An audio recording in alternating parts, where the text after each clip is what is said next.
Hello guys, तो आज अपन सीखेंगे कार चलाना बहुत ही सरल तरीके से। मैं आपको बताऊंगा कि कार चलाते कैसे हैं। मैं आपको बेसिकली स्किल्स बताऊंगा कार की, कि कार को बेसिकली चलाते कैसे हैं। बाकी चीज़ें एक्सपीरियंस के साथ डेवलप होती हैं, वो आप ऐसे जनरली ऐसे नहीं सीख सकते हो। जैसे जैसे आप कार चलाते जाओगे वैसे वैसे आप में अपने आप डेवलप होती जाएंगी।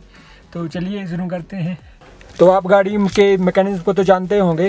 ये इसका स्टीयरिंग मैकेनिज्म है। इस तरफ ये वाइपर कंट्रोल है, इस तरफ ये लाइट के कंट्रोल हैं, इस तरफ ये ब्लूटूथ कंट्रोल है, और ये इस तरफ म्यूज़िक कंट्रोलर है। इसके अलावा ये लाइट के कंट्रोल हैं कि लाइट की बीम कितने दूर ऊपर नीचे जाने चाहिए। ये विंडोज़ कंट्रोलर हैं और ये मिरर कंट्रोलर हैं। इसके अलावा इसमें ये गियर्स हैं और ये हैंड ब्रेक है। हैंड ब्रेक के अलावा इधर नीचे देखिए आप, तो ये सबसे इस तरफ वाला है ये क्लच, ये बीच वाला है ब्रेक, और सबसे आखिरी वाला है एक्सीलरेटर। तो मैं आपको बताता हूँ कि आपको अपनी गाड़ी के ब्रेक, एक्सीलरेटर और क्लच पर पैर किस तरीके से रखने हैं। ये मतलब एक सिंपल सी बात है कि आपको ये एक पैर हमेशा क्लच के लिए फ्री रखना है, और एक्सीलरेटर और ब्रेक के लिए इस पैर से काम चलता है। तो जैसे जब आप ब्रेक दबाएंगे तो एक्सीलरेटर का कोई काम नहीं, एक्सीलरेटर दबाएंगे तो ब्रेक का कोई काम नहीं। इसलिए ये पैर दोनों के लिए काम करता है, और ये अकेला क्लच के लिए करता है। जब भी आपको, क्योंकि गियर फ्रिक्वेंटली चेंज करने पड़ते हैं, तो क्लच फ्रिक्वेंटली दबाना पड़ता है।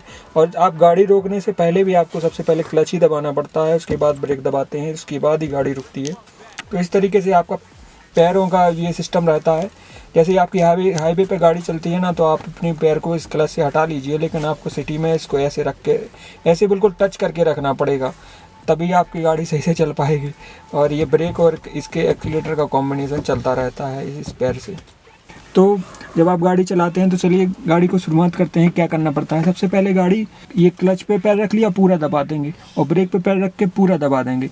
उसके बाद अपन को ये हैंड ब्रेक हटाना है। हैंड ब्रेक जैसे ही हटाएंगे, उसके अलावा ये देखना है कि ये जो इसका गियर है, गियर वो न्यूट्रल मोड में है कि नहीं है। गियर न्यूट्रल मोड में चेक करने के बाद आप अपन को इसकी चाबी घुमानी है। जैसे अपन चाबी घुमाएंगे ना, और जैसे अपन फर्स्ट गियर में डाल के, और फर्स्ट गियर में डालने के बाद इसके बाद अपन को ब्रेक को धीरे धीरे हटाना है। ब्रेक धीरे धीरे हटाया, आप धीरे धीरे एक्सीलरेटर हटाना है।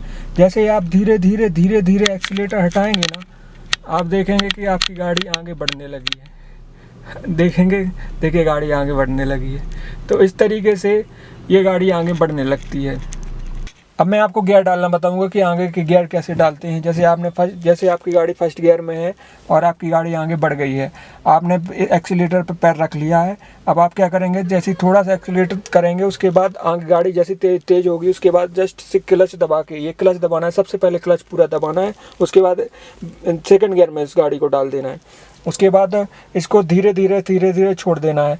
उसके बाद जैसे थोड़ी और बड़ी गाड़ी आगे, फिर क्लच दबाना है, फिर इसको थर्ड गियर में डाल देना है, और फिर धीरे धीरे क्लच फिर छोड़ देना है। अब थोड़ा और एक्सीलरेटर दबाया तो गाड़ी की स्पीड और तेज़ हुई, तो आपको फिर क्लच दबाना है, और फिर इसको फोर्थ गियर में डाल देना है, और फिर इसको धीरे धीरे छोड़ देना है। अब और तेज़ हुई आपकी गाड़ी, 50-60 पर पहुंच गई, तो आपको फिर क्लच दबाना है, और फिर इसको फिफ्थ गियर में डाल देना है, और फिर धीरे धीरे छोड़ देना है। तो इस तरीके से आपकी गाड़ी स्पीड में बढ़ती जाएगी, और आपको और स्पीड बढ़ानी है तो एक्सीलरेटर को दबाते जाइए, स्पीड बढ़ती जाएगी।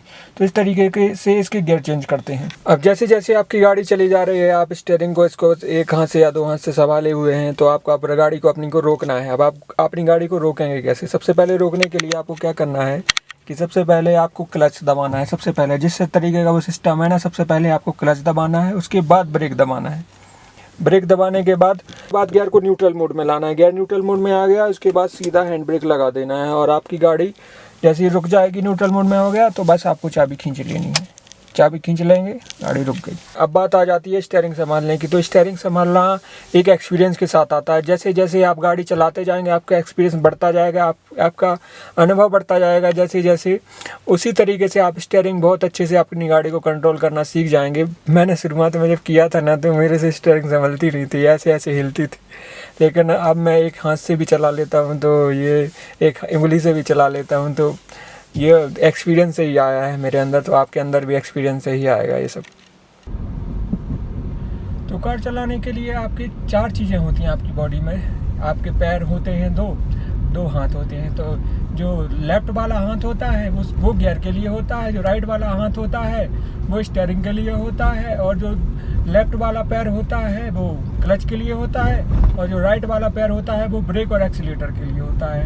इन सब चीज़ों को एक साथ कंट्रोल कर लो और बस गाड़ी चलाना आप सीख गए। और जो आगे होती हैं वो मिरर्स के लिए होती हैं, ये तीनों मिरर्स के लिए। जब आपको लेफ्ट टर्न लेना है तो लेफ्ट मिरर में देखिए, राइट टर्न लेना है तो राइट मिरर में, और ब्रेक मारना है तो पीछे वाले मिरर में देखिए। तो ये बिल्कुल सिंपल मैकेनिज्म है गाड़ी चलाने का। तो आपको ये लग रहा होगा कि आप कैसे ब्रेक क्लच एक्सीलेटर सारी चीज़ों को एक साथ कैसे कंट्रोल कर पाएंगे।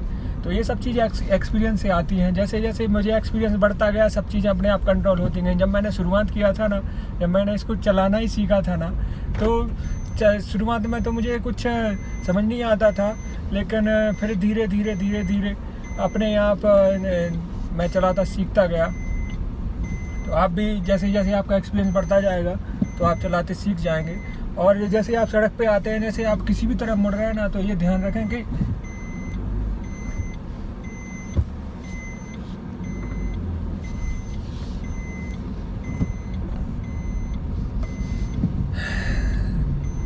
आप जैसे मुड़ते हैं जिस तरफ, तो दोनों तरफ सड़क को देखकर ही मोड़ें। और एक चीज़ ज़रूर याद रखें कि कभी भी जैसे गाड़ी चला रहे हैं तो कोई भी परिस्थिति आपको आ जाती है तो उसमें डरना नहीं है। जैसे शुरुआत में डर लगता है कि जब कोई बड़ा वाहन अपनी कार के बगल से निकलता है ना, तो डर लगता है कि कहीं टच ना हो जाए, क्योंकि अपन को इतना एक्सपीरियंस नहीं रहता है कि आपकी गाड़ी कितनी चौड़ी है।